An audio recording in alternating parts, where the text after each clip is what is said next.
Hello and welcome to Let's Cook It. It is Tuesday, April 5th, and today I am making pressure cooker pot roast. Now, the first step you want to do is get a good chuck roast, about 3 to 4 pounds.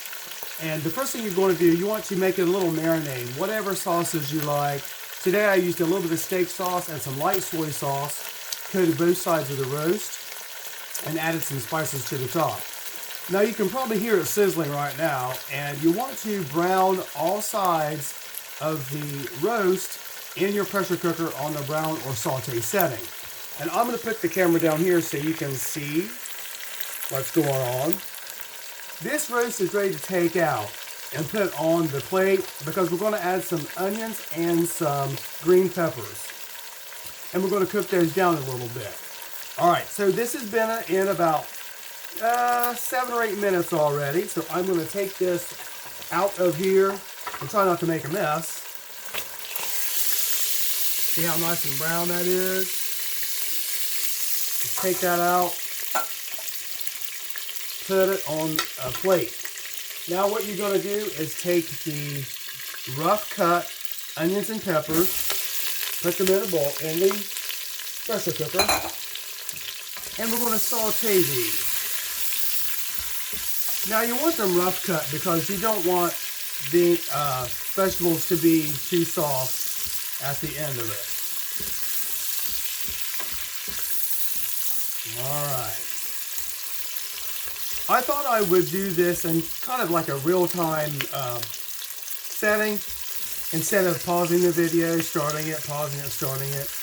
I did want to get the meat done or browned though before I do the extra steps. So you're going to saute these peppers and onions, I don't know, just a few minutes. You don't want them fully cooked. And remember, this is on the brown or saute setting.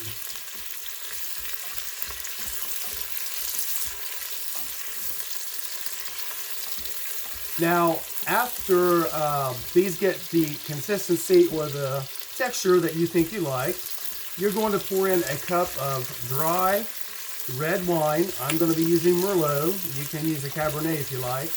What that is going to do is get all that good stuff off of the bottom from sticking, and it's going to make a really good base for your pot roast. Now this is going to cook about an hour on high setting. And after about an hour, once the pressure cooker has turned off and pressure has released, you're going to take the pot roast out of the pressure cooker. In my mind, I keep wanting to say crock pot because I have done this on the crock pot before. But anyway, the pressure cooker. And you're going to make a gravy. Now, you can have that gravy over some mashed potatoes, which I'm going to cheat today and buy the ones that's already pre-made. I didn't really want to mess with potatoes, although I do like real or homemade mashed potatoes better. I don't want to say real because they're all real. All right. So this looks pretty good so far. So what I'm going to do now is add the 1 cup of dry red wine. It's already sizzling. And I'm going to put in a couple tablespoons of garlic. Now, of course, that's going to cool it down a little bit because this wine... Oh, let me get the onion skin out of there. This wine was cold when I put it in. All right. So I'm going to put the camera back up because I want to tell you guys something. Okay, so yesterday I started a video and I made some homemade macaroni and cheese. We're going to have the rest of that today with this meal. All right, so I used my iPad to record the video because I got that contraption I talked to you about that holds the iPad. I wasn't happy with it, so I'm going to send it back. Anyway, the problem really wasn't with the contraption that I bought, and I really think that's the best way I can describe it is a contraption. Anyway, I'm not going to mention any brand names or anything like that because it's not important. I'm just going to look for something else. But anyway, so as with the telephone issues I had before, I didn't have enough storage, so the video cut off and I had to start over again. Alright, so I couldn't upload any videos from my iPad because it said I needed the latest update, which I tried to update and did not have success with that, so you know what? I just gave up. Okay, I'll make macaroni and cheese later, and hopefully I can, upload it next time. I'll show you how I make my mac and cheese. All right, so I'm going to put the camera back down because we're going to put the roast back into the pressure cooker. So you can see that's nice and bubbly right there. Take that chuck roast, put it back on top of those vegetables. Now you're going to take 3 cups of beef broth. Pour that in.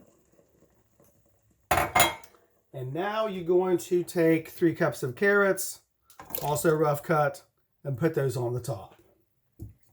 All right. So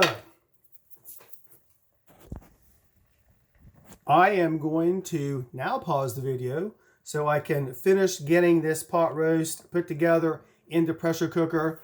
And as I said, it's going to cook for about an hour. After that, you're going to release the pressure. We're going to make a gravy and then have that gravy, the pot roast and the carrots, the peppers and the onions over top of the mashed potatoes that I cheated and got from Kroger that's already pre-made. And we're going to have the leftover mac and cheese. At least I hope there's some left over. Okay. All right, folks. I'm going to put the video on pause. We'll see you here in about an hour. And then we're going to dig in. I think it's going to turn out really good. And there's nothing like a fork tender pot roast to make your day. All right. I will see you in a little bit. And stay tuned. Okay, everybody. We are back. And we are going to try this pressure cooker pot roast. Okay, so what I did, I took the pot roast out of the cooker and put it on a plate and cut it up.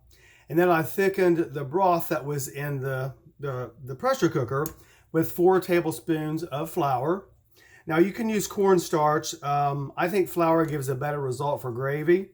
And so it's not super thick, but that's okay because we're going to put it on the mashed potatoes. You can probably see the steam coming up out of this cooker. I'm going to put the phone down here so you can take a look. There's the gravy. There's some of those carrots. And the peppers and onions are on the bottom. Those are going to come up out of there too.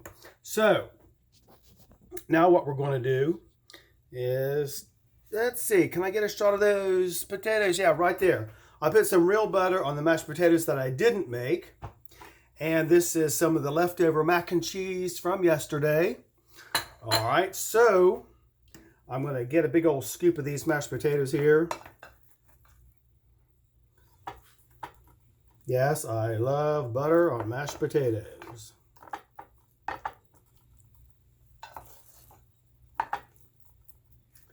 And we're going to get some of the beef mixture. I want to make sure I'm getting a shot of that. There it is. There's the plate. Let's get these potatoes out of the way. Get some mac on there.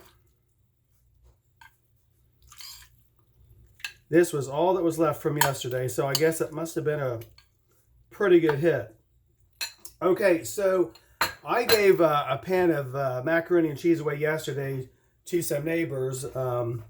They're pretty awesome people, and I've lived beside them for quite a number of years now, and so I was happy to share that with them. So I'm anxious to see if they like the macaroni and cheese. I hope they liked it. I'll make them some more if they want me to. I don't mind. All right, so let's get a little bit of this gravy out of the pot. Stick it on those mashed potatoes. There's a piece of that beef right there. Let me get some of those carrots. Stick those on there like that. Wow-wee. Okay. Made a little bit of a mess, I think. I don't care. That's all right. Let's salt and pepper everything. Lots of pepper. I have a visitor, and that would be Nelson. He is wanting some of this, and he will get a bite of it. All right. Camera on me now so you can watch me take a bite of this food. Oh, I better get a fork. Now, I will tell you, this did not turn out as fork tender as I thought it would. Maybe it was a cut of meat. I'm not real sure. I'll try it again with a different cut of meat. So if you guys have any suggestions about a better cut of meat to use for the pot roast, I'm afraid I'm going to sneeze because the pepper went up my nose. I'm going to try not to do that because that'd be pretty gross. All right, so yeah, if you have any suggestions about a better cut of meat to use for a pot roast to make it more tender, I'd like to hear those suggestions. Also, I forgot to add that I did put a packet of the dry onion soup mix into this so we have a little bit more onion flavor. All right, let's cut into it. First, let's try this macaroni and cheese that I made yesterday. All right, so there's macaroni. I like it. All right, I'm gonna try a bite of these mashed potatoes with that gravy on it.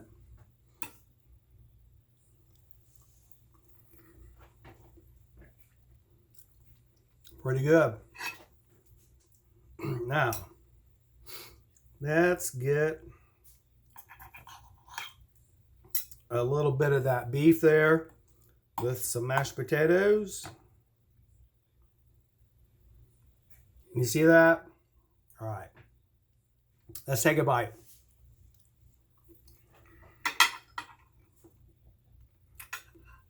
You know what? That came out pretty tender. I tried to shred this beef with my bear claws that I have. It didn't want to work. Anyway, so I just cut it up in little chunks. But they are tender when I bite down on it. It's really good. All right. And those carrots fell apart. I like them just like that. I like a really soft carrot cooked in a crock pot or in a stew. I just think that's the best. All right. Come on, carrot. Get on that fork. So there's some carrot on the mashed potatoes.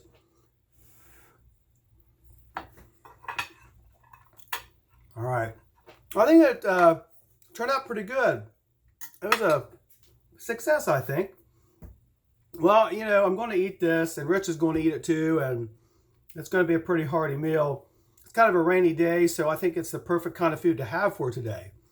All right, so before I go, I want to show you some things that I found at Goodwill yesterday.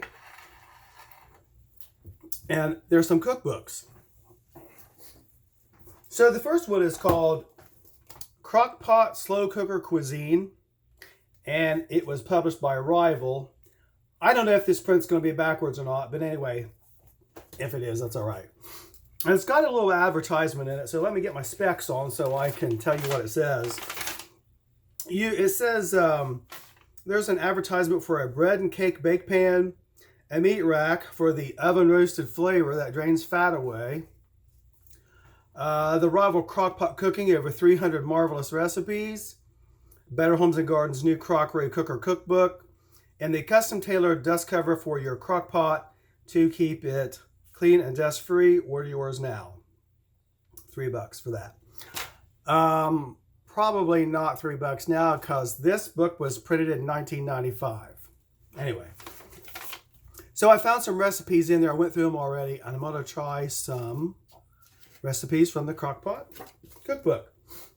Another recipe book is called Healthy Recipes, Favorites from State Farm Agents. I did go through this. There are some good recipes in here, and I'll be making those. All right.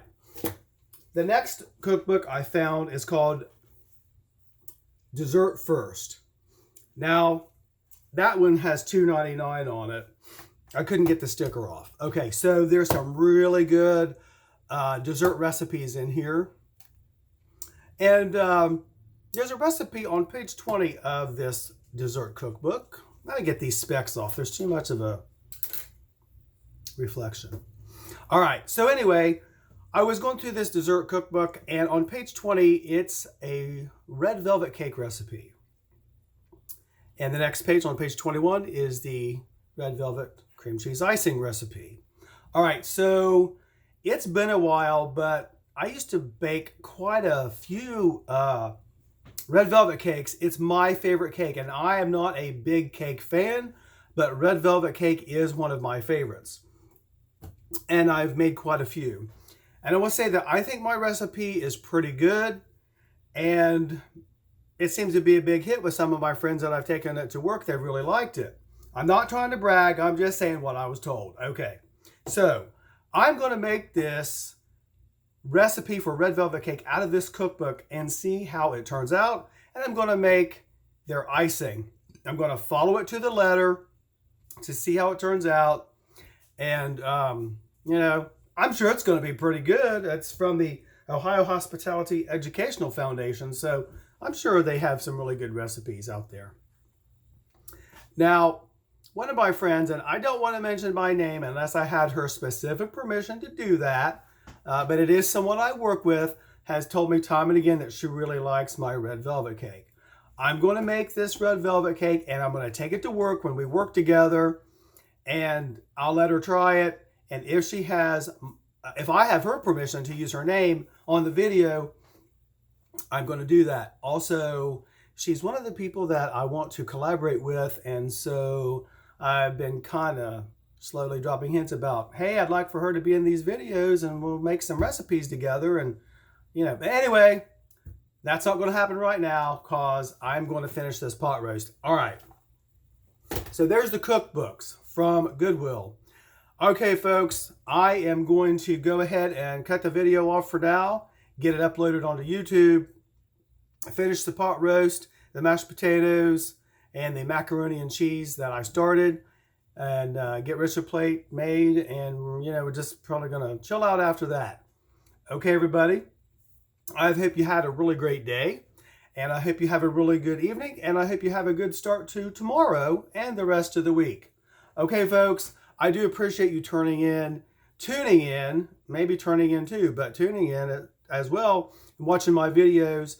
And I'm glad you're along with me on this journey, because it's been fun, even though I've had some frustrations with camera angles, the videos not uploading, and all that. Everybody has been so supportive, and I appreciate it. Also, if you have any ideas for recipes, let me know. Please like and subscribe to my channel. I really appreciate that if you do. Okay, I'm going to stop talking. I'm going to start eating, and I'm going to stop the video so we can get going on this. All right, everybody, I'm going to say it. It doesn't have to be pretty. It just has to taste good. Everybody, I will see you next time on Let's Cook It. I'm Ed, and I'm out for now. Take care, and so long.